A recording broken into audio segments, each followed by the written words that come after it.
Mais vous êtes donc peu élevé, en fait, dans le rite juif. Vous êtes, la ritualisation, vous êtes Non, dans l'école, vous avez appris non, la France, mais parce dites-vous. que non, parce que en réalité, ma famille était très laïcisée. Je pense que c'était le fait de ces Livournais, n'est-ce pas, qui étaient déjà très laïcisés à Salonique et qui dans le fond ne suivaient pas les prescriptions. Ils mangeaient du jambon ou des choses comme ça. Et dans le fond, j'ai pas reçu une marque religieuse ni même morale. Et dans le fond, je suis devenu français à travers l'histoire de France où je me suis vraiment identifié. Depuis Vercingétorix, Jeanne d'Arc, la Révolution, Napoléon, tout ça, c'est une histoire, dans le fond, dans laquelle je me suis mis. D'autant plus que l'idée de la France, surtout, a quelque chose de très hiver, parce que la France, elle s'est faite d'abord en intégrant des provinces tout à fait hétéroclites, les Basques, les Alsaciens, les Bretons. Bon, c'est une francisation qui fait la France. Et donc c'est pour ça qu'après des émigrés pouvaient être francisés assez facilement, d'autant plus qu'il y avait cette idée de la République française qui dit que la France, c'est un esprit, c'est une volonté, et ce n'est pas une chose qui relève du sang. Toute la polémique, si vous voulez, au XIXe siècle entre les Français et les Allemands disaient l'Alsace-Lorraine est allemande, ils parlent un langage allemand, ils ont des coutumes allemandes, ils mangent de la choucroute. Mais les Français disent non, les Alsaciens veulent être français. Et cette idée qu'on peut être français non pas par le sang, par la race, mais par l'esprit, c'est une idée qui permet bien l'intégration. Je suis français, je dirais pleinement, tout en étant pleinement méditerranéen aussi. Parce que en Italie et en Espagne, je me suis senti aussi chez moi. D'ailleurs, récemment, des amis m'ont dit qu'ils ont fait une pétition auprès du gouvernement espagnol pour qu'ils m'offrent la nationalité espagnole qu'ils m'ont volée il y a quelques siècles. Et moi, j'ai dit, je suis enchanté de retrouver mon ancienne et nouvelle patrie, mais ça n'enlève pas. D'ailleurs, vous savez, en tant qu'Européen, je pense qu'il faut avoir plusieurs identités, que c'est très bon quand elles correspondent à quelque chose de concret. Et c'est pour ça que juif, pour moi, c'est un attribut parmi d'autres. Je dirais, c'est un adjectif. Je suis français, je suis méditerranéen, j'ai quelque chose d'italien, d'espagnol, quelque chose de balkanique. J'ai aussi un attribut qui est d'être juif. Mais je ne me définis pas comme un substantif. Et du reste, c'est ça, d'ailleurs, qui correspond tout à fait à ma conception des choses. On nous oblige à vivre dans une alternative binaire. Si vous êtes ceci, vous n'êtes pas cela. Donc, si vous êtes juif, vous n'êtes pas gentil. Gentil est le mot pour dire les peuples. Vous savez, bon, ou si vous êtes gentil, vous n'êtes pas juif. Mais moi, je pense que certains des maranes, c'est-à-dire de ceux qui au départ ont dû être convertis par la force en Espagne ou au Portugal, certains des maranes ont pu dépasser dans leur esprit et le judaïsme et le christianisme. C'est le cas de Spinoza, par exemple, qui lui-même rejette l'idée d'un Dieu créateur du monde de l'extérieur et qui dit la puissance créatrice divine, elle est à l'intérieur de la nature. C'est Spinoza qui dit qu'il n'y a aucune raison aujourd'hui de pouvoir croire en un peuple élu.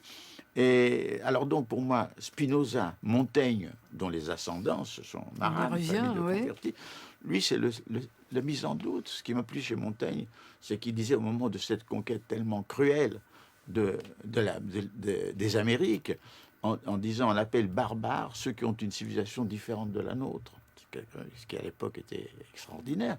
Et puis aussi, c'était Bartholomé de Las Casas, ce prêtre espagnol, d'origine marane aussi, qui a fait admettre que les Indiens avaient une âme et c'est des êtres humains comme les autres, bien que le Christ ne soit pas allé en Amérique. Et moi, si vous voulez, c'est ça, pour moi, mes ascendants. Si vous voulez, quels sont vos ascendants, c'est ça. C'est un mot très important quand même pour vous, marane. Mais je dis néo-marane. Je dis néo-marane parce que les maranes... C'est quoi? De force convertis? C'est le la plupart secret? étaient convertis de force. Remarquez, certains sont convertis aussi, naturellement. Mais certains... Mais je veux dire que beaucoup ont gardé... Il y a un sentiment de double identité aussi. Et moi, j'ai toujours eu cette double identité par exemple, dans la résistance, d'un côté, j'étais lié au Parti communiste, une sorte de lien mystique, mais en réalité, je vivais dans un parti dans un mouvement de résistance non communiste, où les rapports humains étaient beaucoup plus détendus, spontanés, n'étaient pas ritualisés. Et donc, on nous appelait des sous-marins, parce qu'on était des sous-marins du parti dans des mouvements qui n'étaient pas communistes, qui étaient gaullistes. Mais moi, je me suis dit, je suis un sous-marin. Hein. Je suis un sous-marin. Donc, j'ai vécu cette... Donc il y a cet aspect double jeu aussi. Ben, ça conduisait à un minimum d'hypocrisie qui me gênait, c'est vrai. J'étais obligé de cacher certaines choses et aux uns et aux autres. Mais en les cachant, je sauvais ma complexité. Et après la libération, parce que j'avais pris le pseudonyme de Morin comme un pseudonyme de résistance. Et alors je me mariais, je voulais changer de nom. Et puis on m'a dit, oh, ça coûte très cher. Alors bon, je dis, je laisse tomber.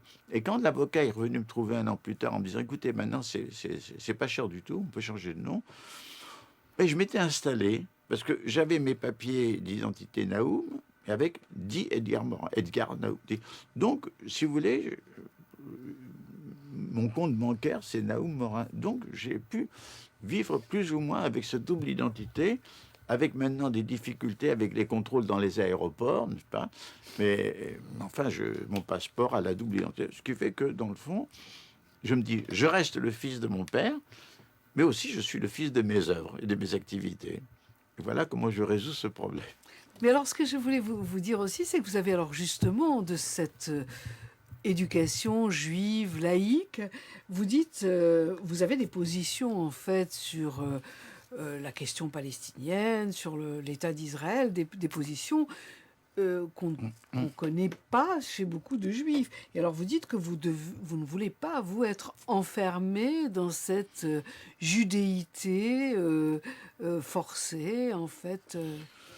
Et vous savez, le paradoxe, c'est que Le judéocentrisme, oui. ce qui me relie, disons, à l'histoire juive, c'est pas une croyance, c'est pas une religion, c'est le fait que je sais qu'il y a eu des siècles d'humiliation et de persécution. Et c'est ça, je crois que c'est ça qui m'a aidé à être spontanément contre tous les racismes, à être spontanément du côté des Noirs américains, à être du côté des Indiens d'Amérique latine, à être du côté des Gitans, à côté de... Bon. Et ça m'amène naturellement à être du côté des Palestiniens, parce qu'ils souffrent une telle oppression, de telles humiliations. Alors on m'a condamné parce que j'ai écrit qu'Israël ghettoise les Palestiniens. Et j'ai dit, mais comment se fait-il que les leçons de tant d'humiliation n'aient pas servi, ne donnent pas un minimum de compassion et d'humanité? Et c'est pour ça donc que je suis résolument critique à l'égard de ce que fait de la politique d'Israël. Et dans le fond, alors les uns me disent, ah ben vous êtes un juif honteux. Bon, j'ai dit, je suis pas tellement honteux, puisque j'ai écrit un livre plein de tendresse sur ma famille, sur mes parents, etc. Vous avez la haine de soi. Je me déteste pas tellement, plutôt. Alors, si vous voulez, je ne me sens de moins, jamais, d'ailleurs, je me suis senti lié d'une façon viscérale ou radicale à Israël. Pourquoi? Parce que c'est vrai qu'au moment où s'est créé cet État hébreu, en 1948, j'étais très tourmenté par le problème du communisme. J'avais été un communiste de guerre, ayant plein d'espoir pour que les duretés du régime stalinien se relâchent après la guerre, après la victoire. Et je voyais qu'en 47-48, c'était un nouveau regel, c'était des procès, c'était des choses immondes. Et moi, j'étais torturé et je me disais, ça peut plus durer. Et j'ai vécu cette tragédie et je me suis très peu intéressé à ce qui s'est passé pour l'État juif, la guerre d'indépendance et toutes ces choses-là. Et puis après, quand j'ai pris conscience de tout ceci, j'ai vu que Israël n'était plus immédiatement un État menacé dans son existence même, qu'il était devenu un État dominant et contrôlant, et l'État le plus fort, le plus puissant de la région. Bien entendu, je sais qu'à terme, ça peut conduire aussi à un sort fatal. Vous savez, le royaume chrétien de Saint-Jean d'Arc a duré un siècle et demi. Et si cet État reste enquisté dans un monde hostile, lui-même hostile à ce monde, et ce monde de plus en plus hostile, les conséquences seront catastrophiques. Mais de toute façon, mon identité n'est absolument pas là. Je souhaite qu'il ne soit pas exterminé. Je souhaite qu'il y ait une solution pacifique. Je ne le souhaite pas seulement pour les Palestiniens, mais aussi pour eux. Mais c'est ça qui me renforce euh, dans mon attitude, et je crois que je reste fidèle à moi-même. Vous savez, maintenant, on reproche aux gens d'origine juive qui sont pro-palestiniens que c'est par gauchisme, c'est par idéologie, c'est par ceci, c'est par anti. Bon. Et moi, je dis, mais vous oubliez une chose première, mais c'est la compassion. Ces gens souffrent, ces gens sont humiliés, ces gens subissent un sort affreux. Il y a un sentiment humain quand même qui doit exister. Et donc la résistance à la cruauté du monde à laquelle vous avez fait allusion tout à l'heure, ça fait partie de ça. Il y a une cruauté. D'ailleurs, Victor Hugo disait cette méchanceté qu'on appelle la victoire. C'est-à-dire, il y a une cruauté chez ceux qui sont victorieux. Et puis, inconsensiblement, il se produit des phénomènes qu'on voit dans tout phénomène de répression dans les colonies qu'on a vu pendant la guerre d'Algérie. Et puis il y a ceci, Victor Hugo encore, qui disait « Dans l'opprimé d'hier, l'oppresseur de demain », ce qui est vrai pour les Juifs maintenant en Israël, qui peut-être sera vrai aussi pour les Palestiniens, s'ils sont libres, mais enfin pour le moment, ce n'est pas le cas. Et c'est une affaire qui nous oblige, je crois, à ne pas rester en dehors et insensible, avec tous les risques que cela comporte, bien sûr. Et c'est une question que vous posez justement de savoir comment, finalement, quand on a été soi-même opprimé, comment se fait-il qu'on puisse encore opprimer après?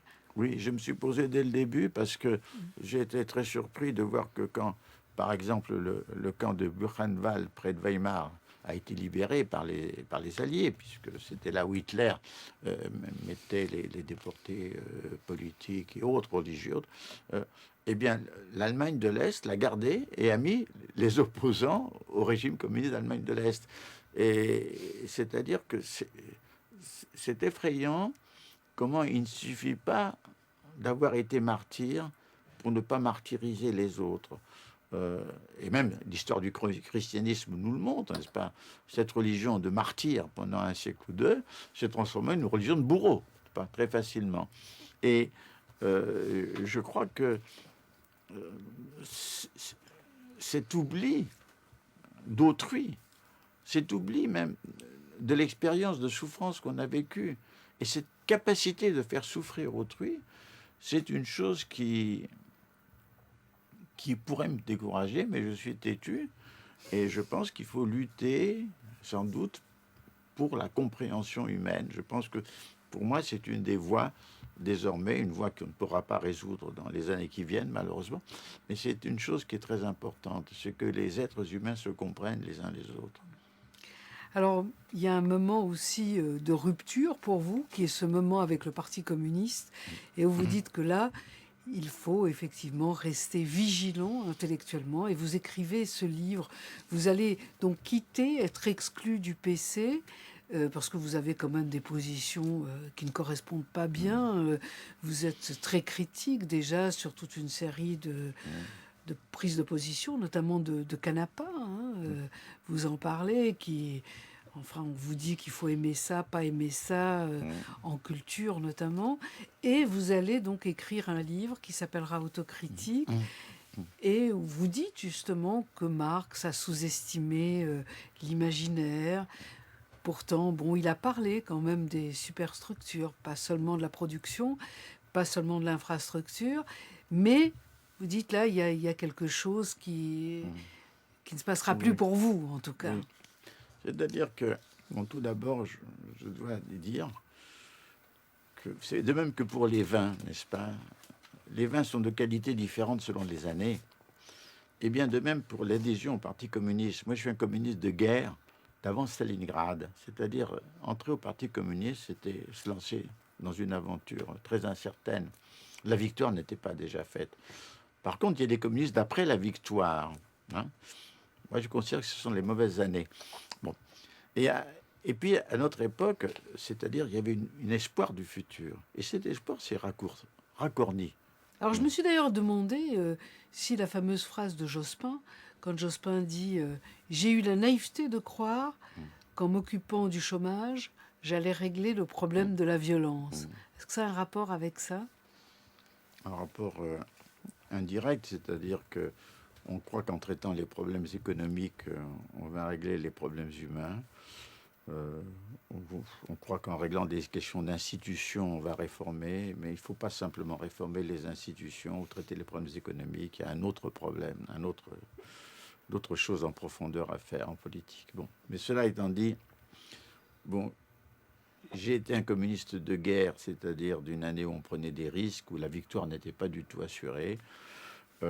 Parce qu'on croyait que la victoire allait, si elle arrivait, allait quand même créer un monde nouveau, conforme à l'idéologie communiste. Et puis on s'est rendu compte très rapidement, tout d'abord, du point de vue intellectuel, il y a une période de crétinisation très grande, ce qui nous a beaucoup isolés, mes amis et moi. Mais enfin, on est resté quand même dans le parti. Moi, ce qui m'a été ma grande crise, c'était quand on recommençait les procès de sorcières, procès Reich en Hongrie, différents procès de dirigeants communistes accusés d'être des espions, des agents américains, etc. Et là, vraiment, alors, quelque chose en moi n'a pas pu supporter. Et c'est curieux d'ailleurs, parce qu'à partir de 1948-49, je n'ai pas repris ma carte du Parti communiste, mais j'ai jamais osé dire que j'avais quitté le parti. Ce qui fait que quand on a voulu m'exclure, j'ai aussi laissé exclure sans protester, au lieu de dire « mais vous savez, j'ai plus ma carte ». Bon. Mais en même temps, c'était une opération chirurgicale très libératrice pour moi, parce que j'osais pas, là encore, couper le cordon ombilical, parce que être dans le parti, c'est quelque chose de maternel et de paternel à la fois, n'est-ce pas? On sentait que j'allais redevenir orphelin à nouveau. Mais cette fois, j'assumais ce sort d'orphelin parce que jamais plus j'ai fait partie d'un parti politique, quel qu'il soit. Et ce livre autocritique, je l'ai fait pour me dire, mais comment se fait-il que moi, je suis devenu communiste alors que toute ma formation intérieure aurait fait que j'aurais pas dû le devenir? Alors j'essaie d'expliquer dans quelles conditions je me suis converti. Et puis après, j'essaie d'expliquer comment je me suis déconverti. Et j'ai voulu comprendre les mécanismes de ma pensée. Et j'ai voulu un peu objectiver ce type de raisonnement que je devais abandonner pour ne plus recommencer le même type d'erreur. Ça a été quelque chose de très salubre en moi. Mais déjà, à cette époque, avec mes amis, on avait fondé une revue qui s'appelait Argument. On était devenus, disons, des métamarxistes, c'est-à-dire on ne rejetait pas du tout Marx, on retenait certaines idées clés de Marx, mais Marx était inclus dans une constellation de penseurs qui devaient nous inspirer. Il y avait bien entendu Freud, il y avait aussi Heidegger, et puis pour moi, d'autres penseurs sont venus. C'est-à-dire que pour moi, je vois qu'il y a quelque chose de nécessaire dans la pensée de Marx et quelque chose aussi d'insuffisant. D'ailleurs, cette idée de ne pas se laisser enfermer dans des étiquettes, ça va donner lieu à un autre de vos livres. Bon, on ne peut pas tous les citer, mais enfin, celui-là est magnifique. Il s'appelle Mes démons. C'est un moment aussi important où vous allez dire on disait de moi que j'étais sociologue, certains disaient que j'étais ci, que j'étais ça. J'en avais marre des étiquettes et j'ai souhaité à ce moment-là faire le point. C'est ça. Je ne sais pas si vous voulez en dire un mot. Non, c'était le point de départ. D'ailleurs, au début, je voulais appeler ce livre « Je ne suis pas des vôtres » parce que toujours, les universitaires pensent que je suis un universitaire normal, que les chercheurs pensent que je suis un chercheur comme eux, les juifs que je suis un juif comme eux. Enfin bref, si vous voulez. Et moi, tout en ayant un pied dans le système, parce que j'ai fait toute une carrière au CNRS, de chercheur scientifique, mais mon autre pied se trouve tout à fait en dehors. Et j'ai voulu montrer ma différence. Mais en commençant ce livre, je me suis dit, mais pourquoi montrer que je ne suis pas comme eux? J'essaie plutôt de comprendre pourquoi je suis comme je suis. Je me dis, c'est ça le vrai problème. Pourquoi je suis comme je suis? Et j'ai fait ce travail d'approfondissement à partir de repères biographiques, bien entendu. C'est pas une autobiographie, il y a beaucoup de choses. Mais j'ai voulu faire ça comme une symphonie, partir de thèmes. Et de voir comment ces thèmes intervenaient dans ma vie et lui donner un sens. Je vous donnais les 4 thèmes tout à l'heure, la foi, le doute, la religion, la raison. Et c'est un peu une recherche de moi-même. Et chaque fois que je me recherche moi-même, je vais un peu plus avant. Dans Autocritique, je me recherchais moi-même. Mais c'était un moi qui militant, un moi inséré dans la cité. Dans mes démons, cette idée de démon est pour moi très importante. Je prends ce mot démon dans le sens grec, hein, pas dans le sens religieux, chrétien ou autre, où les démons sont tous méchants, maléfiques. Non, les démons, ce sont des êtres qui sont à la fois intérieurs et extérieurs à vous. Par exemple, pour Socrate, Eros, le dieu amour, c'est un démon très puissant. Et moi, ce démon est très puissant, moi aussi, ce démon. Eros, amour. Bon. Alors, donc,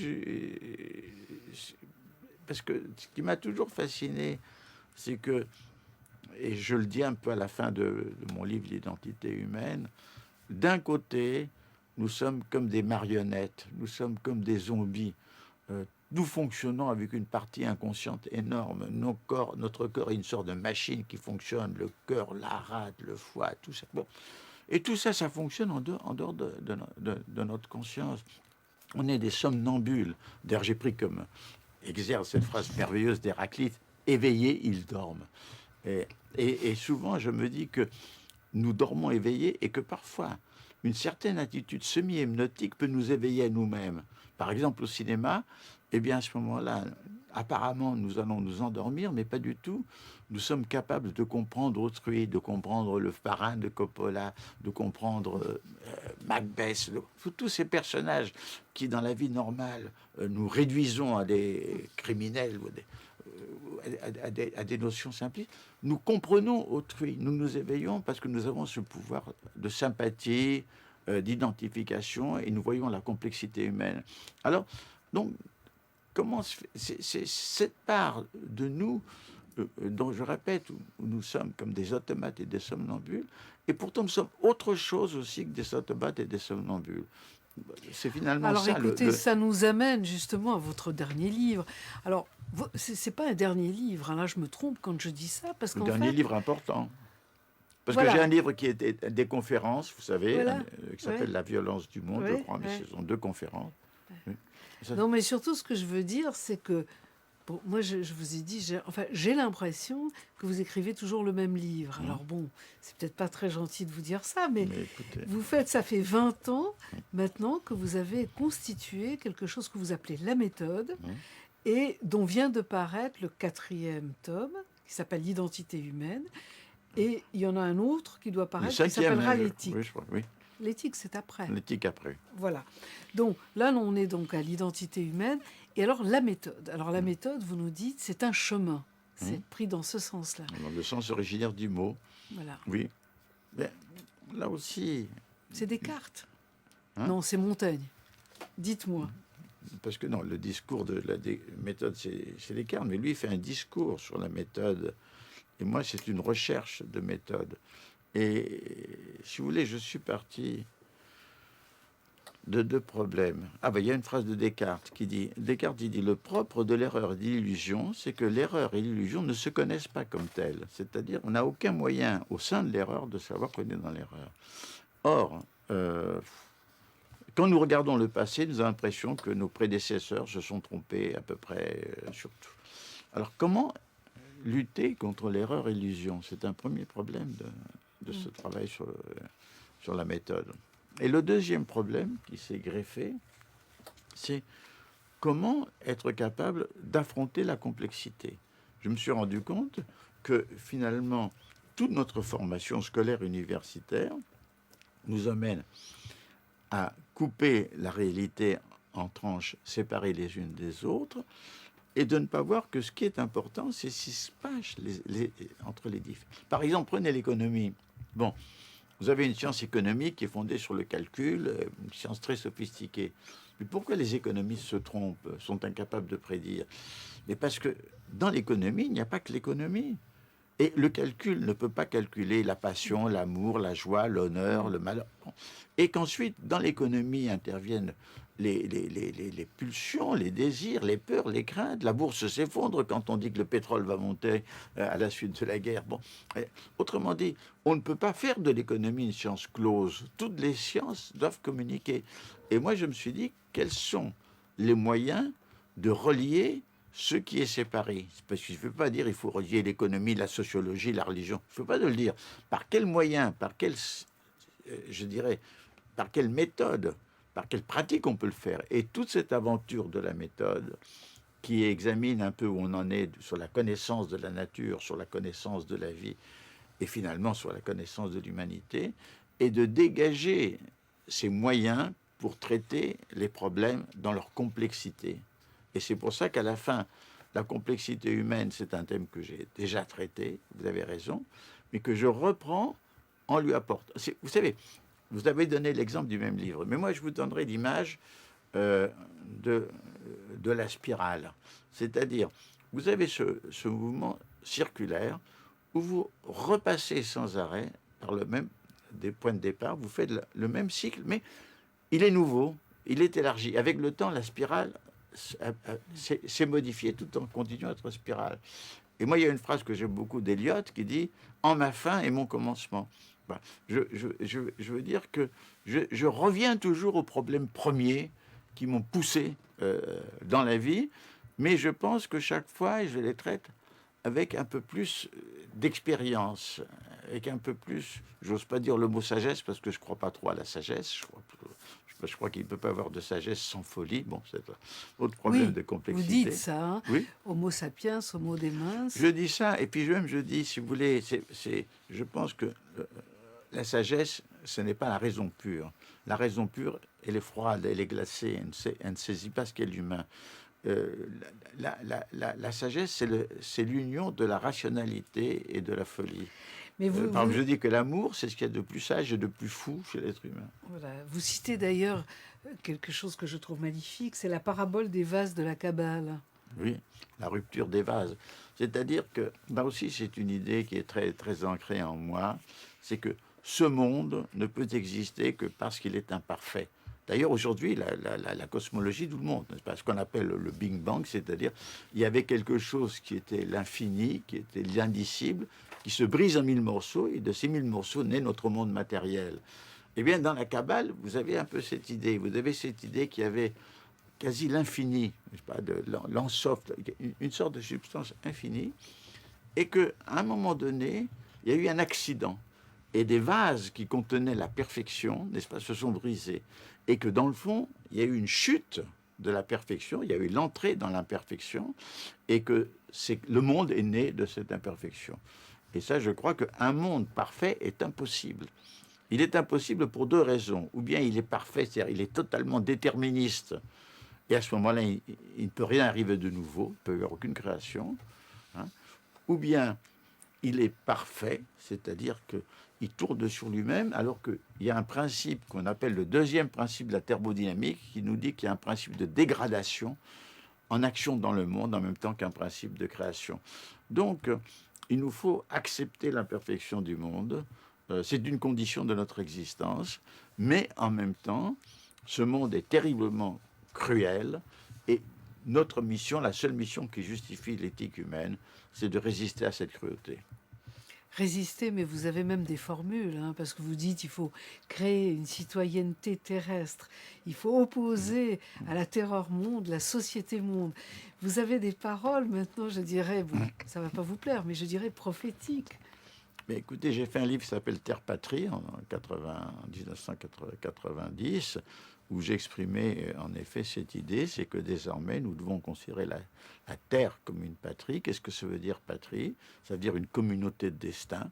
Eh bien, aujourd'hui, la planète a une communauté de destin, des problèmes de vie ou de mort, hein, des menaces qui existent. Qu'est-ce que veut dire patrie? C'est quelque chose qui est à la fois paternel et maternel. Or, nous sommes les enfants de cette Terre, nous sommes issus d'une évolution biologique. Donc, si vous voulez, nous devons, sans abandonner nos patries, avoir la Terre comme patrie. La deuxième idée, c'est que la mondialisation des années 90 a créé les infrastructures d'une société monde. Parce que pour qu'il y ait une société, il faut qu'il y ait un territoire, des réseaux de communication et une économie. C'est tout ça. Mais malheureusement, pour qu'il y ait une société, il faut qu'il y ait des institutions qui permettent de contrôler l'économie, de contrôler les citoyens. Or, malheureusement, nous n'avons pas ces institutions. Les Nations Unies sont actuellement impuissantes. Et alors donc, la mondialisation crée les bases d'une société monde, mais est incapable de l'assurer. Et est-ce que nous pourrons aller vers une société monde qui, à mon avis, est le seul moyen d'éviter les cataclysmes des guerres nucléaires, chimiques, biologiques, terroristes qui sont présentes ici. C'est le défi. Mais je dirais que si on voit les probabilités, c'est très improbable. Mais vous savez, dans l'histoire humaine, c'est souvent l'improbable qui s'est réalisé. Par exemple, quand on était en 1941, l'empire nazi régnait sur l'Europe, l'armée nazie est arrivée aux portes de Moscou, de Leningrad. La probabilité, c'est un empire qui allait durer des centaines d'années. Il s'est effondré. La probabilité a changé en quelques mois, avec l'entrée des Américains en guerre et la résistance des Russes. Eh bien, aujourd'hui, aussi bien les probabilités qui vont vers un désastre peuvent être changées. Mais pourquoi ? Parce que moi, je crois qu'il y a des réserves de créativité, justement dans ce que Marx appelait l'homme générique, des sources génératives et régénératives dans les individus, dans les sociétés et dans l'humanité. D'ailleurs, aujourd'hui, les biologistes ont montré qu'un individu adulte a quand même en lui des cellules souches qui sont capables de créer toutes les cellules spécialisées. Mais elles sont endormies, hein, elles ne peuvent pas agir. Il faudra les stimuler. Or, je pense que nous avons en nous les capacités génératrices et régénératrices qui actuellement sont bloquées, elles sont endormies, elles sont sclérosées.